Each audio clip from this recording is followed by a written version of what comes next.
Kate and the Beanstalk.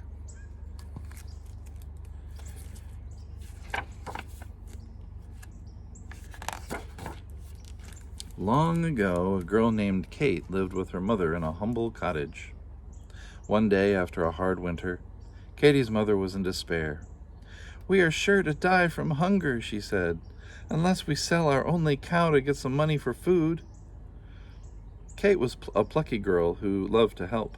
"Don't worry," she said, giving her mother a hug. "I'll take care of everything." And she set out for market with the cow.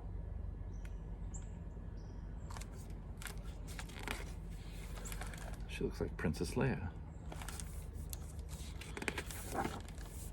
On the way, Kate met a beggar holding a small sack. "Magic beans," the beggar said in a creaky voice. "How extraordinary," said Kate when she saw them, for the brown beans shone like dark gold. "I don't think I can live without them." "They can be yours in exchange for your cow," said the beggar. Without another thought, Kate traded the cow for the beans and rushed home to give them to her mother.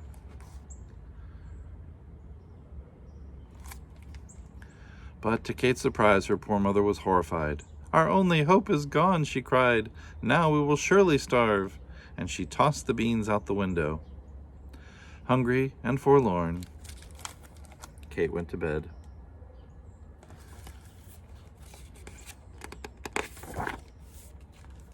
During the night, Kate couldn't sleep. She got up and crept into the moonlit garden. She gasped, for in the darkest corner, a giant beanstalk rose into the sky. It rose higher and higher and higher still, till it disappeared behind the clouds. "Does it never end?" whispered Kate. Without waiting for morning, Kate began climbing the beanstalk.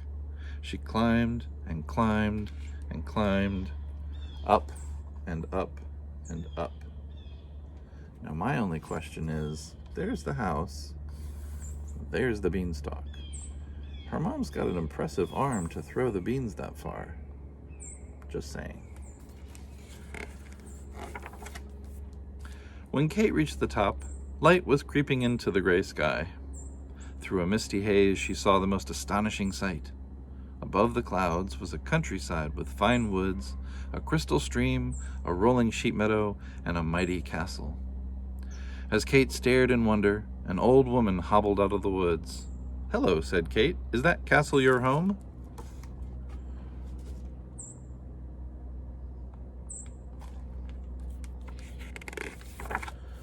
"No, my dear," the woman replied. "It once belonged to a noble knight and his fair wife. They had a small infant and many treasures, but one day a monstrous giant came to steal from them. He killed the good man and took over his castle." "How dreadful," said Kate. "Fortunately, the knight's wife and baby were visiting in the valley," said the woman. "Afraid to return home, the grieving widow stayed below to raise her child, but alas, now they are very poor and close to starving." "That's so sad," said Kate. "Sadder than you know, my dear," replied the old woman. She looked deeply into Kate's eyes. Perhaps you are the one to right the terrible wrongs that have occurred." "Me?" said Kate. "Are you afraid?" "I don't think so. I fear nothing when I'm doing right. How can I help?" said Kate. "The knight had 3 precious treasures: a hen that lays golden eggs, a bag filled with gold coins, and the most wondrous harp in all the world," said the woman. "If you find these and return them to the knight's widow, then she and her child will not die from hunger." Kate took a deep breath. "I shall try," she said. Kate bid farewell. Bid? How about bade? We'll say bade. Kate bade farewell to the old woman, then strode across the sheep meadow. She approached the castle. A giantess lunged into the early morning light.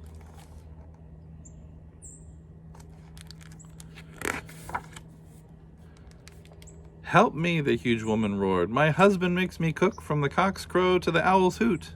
Whenever I hire servants, he gobbles them up." "I'll be your servant," said Kate, "but you must hide me from the giant." Kate helped the giantess make breakfast until the sun came up. When she heard the giant coming down the hall, she trembled with fear.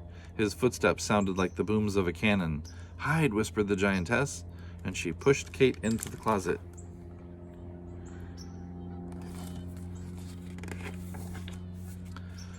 Peeking through the keyhole, Kate watched and listened. Fee, fi, fo, fum.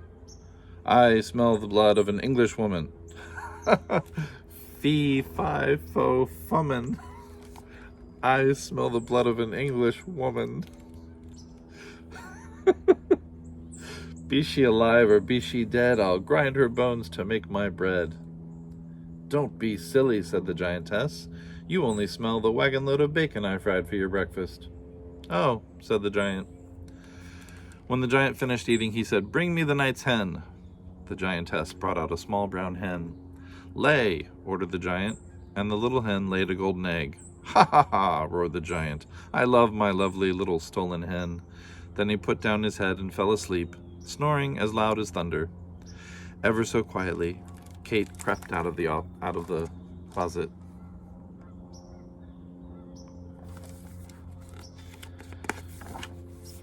She grabbed the hen and rushed from the castle. She ran across the sheep meadow to the beanstalk. Down and down and down she climbed and climbed and climbed until she landed kerplop in the garden. Kate sighed with relief. It's better if Mother doesn't know the danger I've been in, she whispered to the hen. Stay here until I can return you to the knight's poor widow. Kate hid the hen behind a bush, then slipped back inside her house.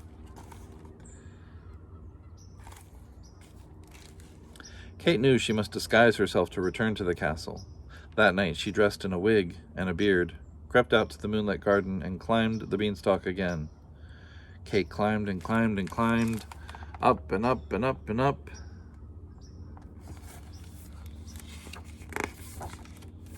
In the light before dawn, Kate crossed the sheep meadow and knocked on the castle door. When the giantess came out, she roared, Help me! I need a servant. The last one stole our hen and ran away.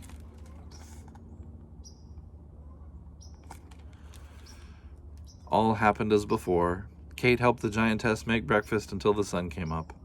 When they heard the giant's booming footsteps and bellowing voice, the giantess hid Kate in the closet. Fee, fi, fo, fummin. I smell the blood of an English woman. Be she alive or be she dead, I'll grind her bones to make my bread.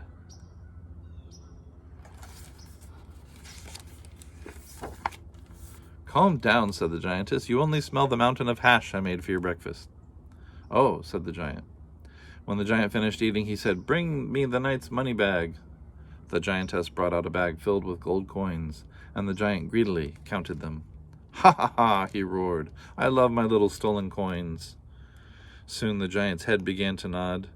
Kate watched him fall asleep. Then she crept out and grabbed the money bag. She ran out of the castle and across the sheep meadow to the beanstalk.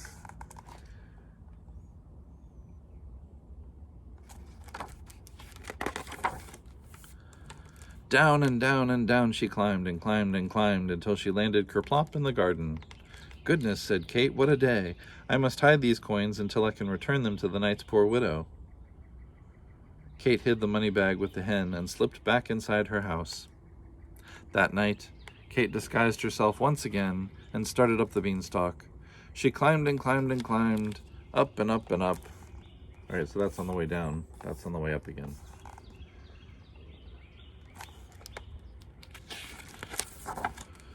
She ran across the sheep meadow, and just as the sun came up, she knocked on the castle door. When the giantess came out, she grabbed Kate and cried, Help me! I need a servant. The last one stole our money bag and ran away. Giants aren't very bright. Again, all happened as before. Kate helped the giantess make breakfast. Soon the giant's footstep boomed down the hall, and the giantess hid Kate in the closet. Fee, fi, fo, fummin. I smell the blood of an English woman. Be she alive or be she dead, I'll grind her bones to make my bread. I will say he has an impressive discernment of smelling. You old fool, said the giantess. You only smell the sea of fish soup I made you for breakfast. Oh, said the giant. When the giant finished his soup, he cried, Bring me the knight's singing harp. The giantess brought out a magnificent harp, the only one of its kind in the world. The harp sparkled with diamonds and rubies, and it had strings made of gold. Sing, bellowed the giant. The harp began to sing a sad, haunting song. It sang of the past of the noble knight, his lost wife and child, of golden days and starry nights. The harp's lovely song nearly broke Kate's heart. When the giant fell asleep, she crept out from behind the door, seized the harp, and ran away with it. But the harp was so frightened it sang high, fearful notes. "Help me, help me, help me!"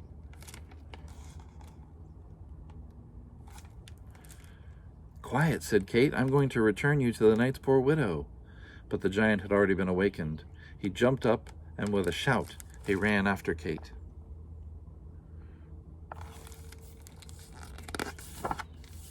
Kate flew like the wind across the sheep meadow. She grabbed the beanstalk and started down with the harp, the giant fast on her heels. Blah, blah, blah, blah, blah. Down and down and down and down she climbed and climbed and climbed, and the giant climbed and climbed and climbed right after her. As soon as Kate's feet touched the ground, she shouted, "Mother, bring the axe, hurry!" Kate's mother ran out with the axe, and Kate grabbed it.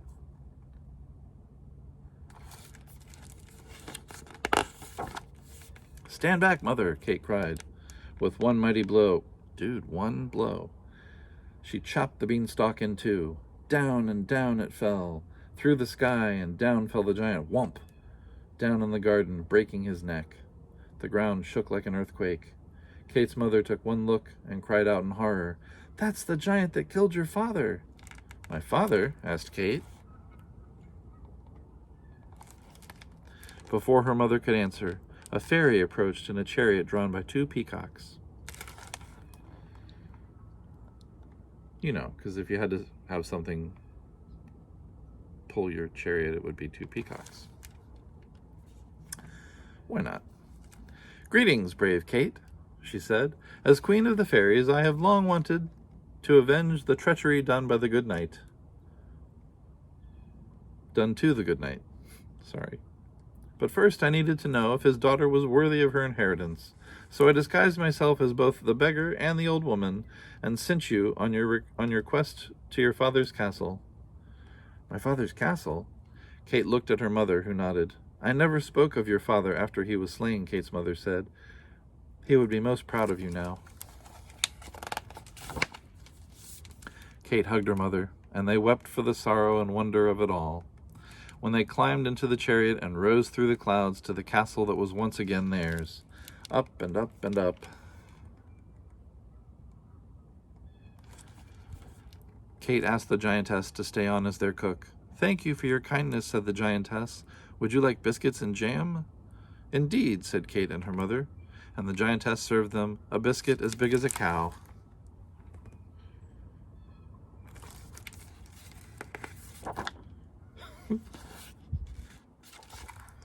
That's the end. How happy. A biscuit as big as a cow.